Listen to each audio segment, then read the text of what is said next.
Agnipath scheme को लेकर युवाओं का विरोध प्रदर्शन तीसरे दिन में पहुंच चुका है।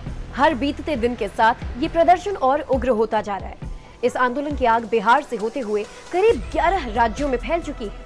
कई जगह आगजनी हुई है, रेल और सड़क मार्ग को बाधित किया गया है, तो कई जगहों पर ट्रेनों को जला दिया गया।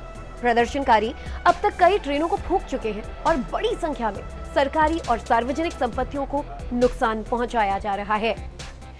ऐसे में हम ये बताने जा रहे हैं कि सरकारी और सार्वजनिक संपत्ति को नुकसान पहुंचाने पर किस तरह कानून का शिकंजा कस सकता है।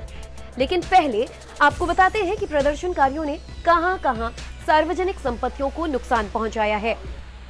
पहले बात बिहार की। अग्निपथ स्कीम को लेकर सबसे ज्यादा बवाल बिहार में हुआ है।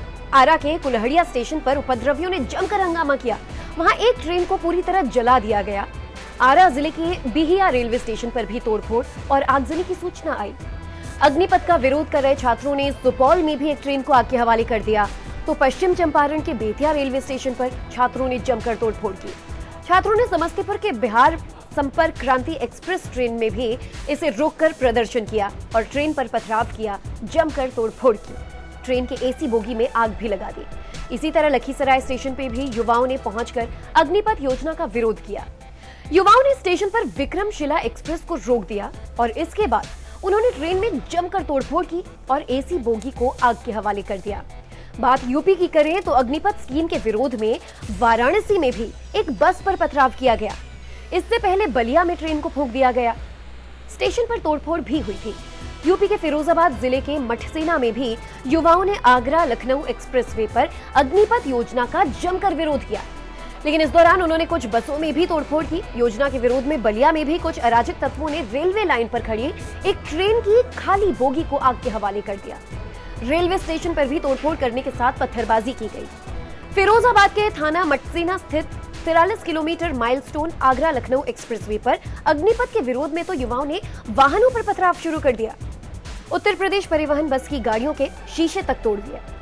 तो वहीं तेलंगाना में भी अग्निपथ स्कीम के खिलाफ जमकर प्रदर्शन हुआ। यहां लोगों ने सिकंदराबाद रेलवे स्टेशन में तोड़फोड़ की और एक ट्रेन को आग के हवाले कर दिया।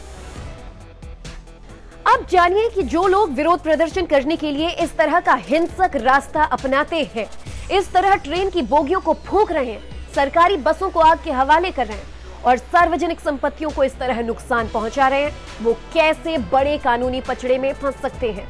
हिंदुस्तान में लोकतांत्रिक तरीके से विरोध प्रदर्शन करने का आप सभी को अधिकार है, लेकिन हिंसा करने और सार्वजनिक संपत्ति को नुकसान पहुंचाने का किसी को इजाजत नहीं।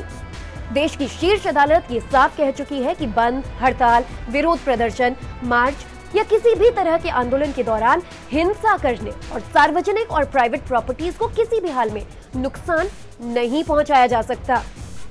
इन redistriction of public and private properties बनाम आंध्र प्रदेश राज्य मामले में 16 अप्रैल 2009 को फैसला सुनाते हुए सुप्रीम कोर्ट ने गाइडलाइंस जारी की थी। कोर्ट ने कहा था, अगर कोई व्यक्ति हड़ताल, बंद या विरोध प्रदर्शन के दौरान पब्लिक प्रॉपर्टीज या प्राइवेट प्रॉपर्टीज को नुकसान पहुंचाता है तो नुकसान की भरपाई उसी व्यक्ति या संगठन से की जाएगी। अब जानिए कि ऐसा करने पर कोई व्यक्ति कानूनी पचड़े में कैसे फंस सकता है।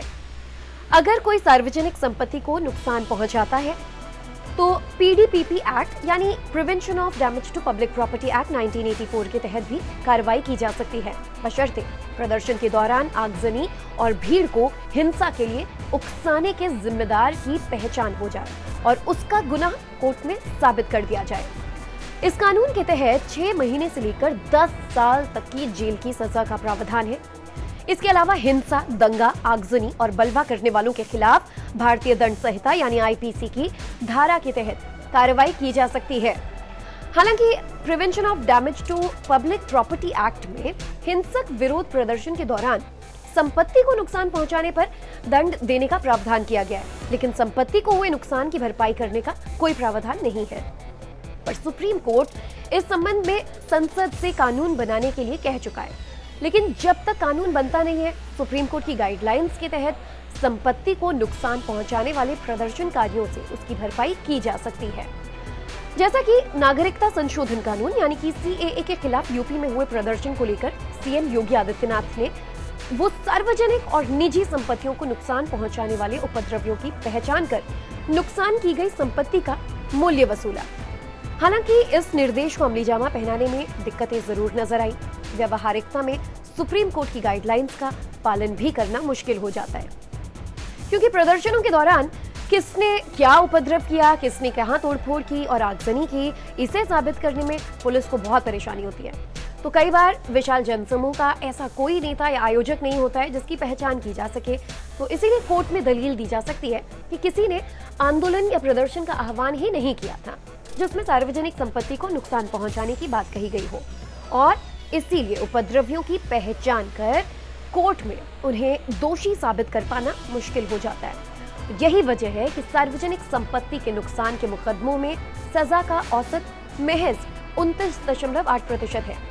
नेशनल क्राइम रिकॉर्ड्स ब्यूरो के 2019 के आंकड़ों के मुताबिक साल 2017 के आखिर तक सार्वजनिक संपत्ति को नुकसान के 14,876 केसेस देश के कई अदालतों के सामने पेंडिंग थे। हरियाणा, यूपी, तमिलनाडु जैसे ऐसे केसेस में सबसे आगे है। अकेले इन 3 राज्यों में तो पब्लिक प्रॉपर्टी को नुकसान पहुंचाने के करीब 6,300 मामले पेंडिंग थे।